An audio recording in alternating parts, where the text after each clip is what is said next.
ゆっくり、レ夢ムです。ゆっくりマリサだぜ。最新ボルト考察。エーダについて投稿度。表変するおじいちゃん。エーダ。それは、次元が処理をさせた人造人間であった。おじいちゃん。バグの反応を見るに。バグとしては、コードはエーダのことを知らないと、思っていたのだろ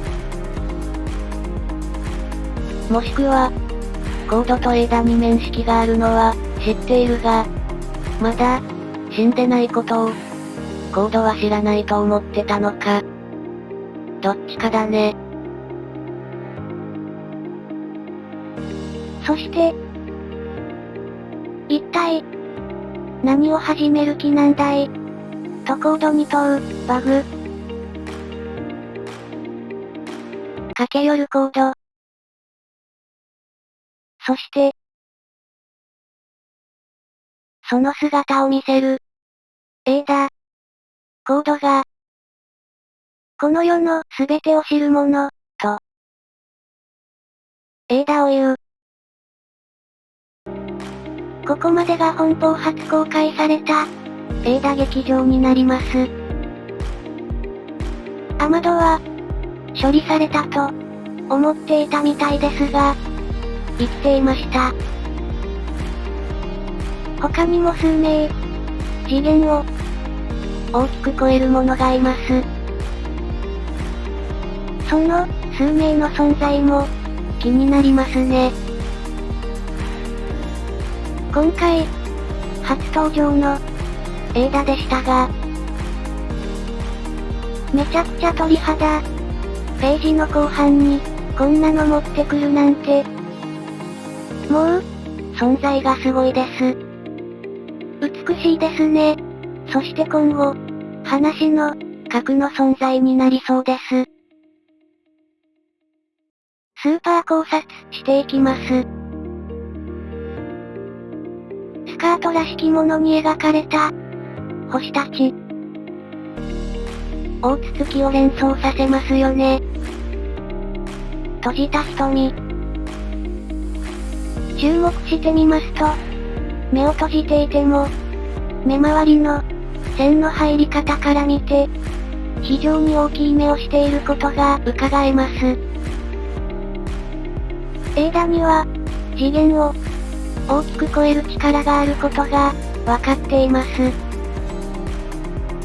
これまで、ボルトの敵は、体術をメインで戦ってくることが多かったことから、エーダは、動術がメインを、これらから予想します。さらに、この見た目の高貴さ、雰囲気的に、私は、ヒューガ一族味を感じました。瞳を開くと、白眼。はたまた、上眼の可能性も考えられます。上眼は、アニメで、ボルトが使う動術だな。上眼は、大筒月への、対抗馬となることが判明しています。いずれ来たる、破滅に対する、希望の星。トネリはそう言いました。ここで、エーダの姿勢を考えてみようと思います。エーダはコードから、この世の全てを知る者と言われています。エーダはかつて、大筒月によって滅ぼされた、星の民であり、勝羽村の末裔なのではと考えてみます。コードの言う、この世の全てを知る者というのは、まず大筒月のことで間違いないでしょう。となると、ただの人造人間が、大筒月の詳細を知るはずがないのは明らかです。大筒月を、深く知れる情報は、地球にはあまりないです。サスケが、あれだけ探してたわけだからな。そうなると、やはり別の惑星出身。また、大筒木の行いを知るという点で、十尾の被害で、消滅した星の出身なのではと、考えました。エーダが生き残った理由については、器の候補として、大筒木が残したと考えます。後に、適応することができず、雨戸に改造されたと推察します。また、これに付随し、コードもまた、エーダと同じ、星の民だったと推測しましょう。つまり、このセリフを補足しますと、お互い、この世の、すべてを知る者、どうしよう、となります。が、エーダとコードの思想は確実に真逆です。エーダは大筒木を憎んでいます。エーダは、自分の星を愛していたため、侵略してきた大筒木に、怒りを覚えていると思います。対してコードは、自分の星が、地獄のようだと思っていたのもあり、救済してくれた、大筒木への信仰心が強いのだと、考えます。コードは、その忠誠心より、処分を免れられたとあるからな。エーダにはそれがなく、改造人間とはいえ、コントロールが難しく、捨てられたとかかな。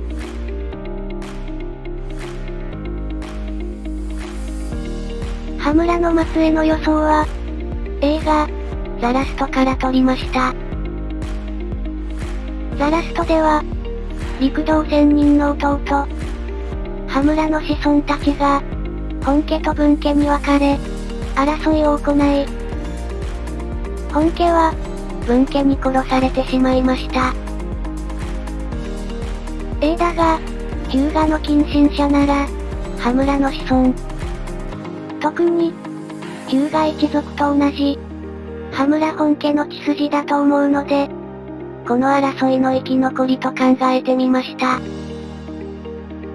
分家の生き残りはトネリです。トネリやジョーガンは、どこかで原作と繋げる必要が、必ずあるので、ここで繋がれば、綺麗に繋げられるかなと考えました。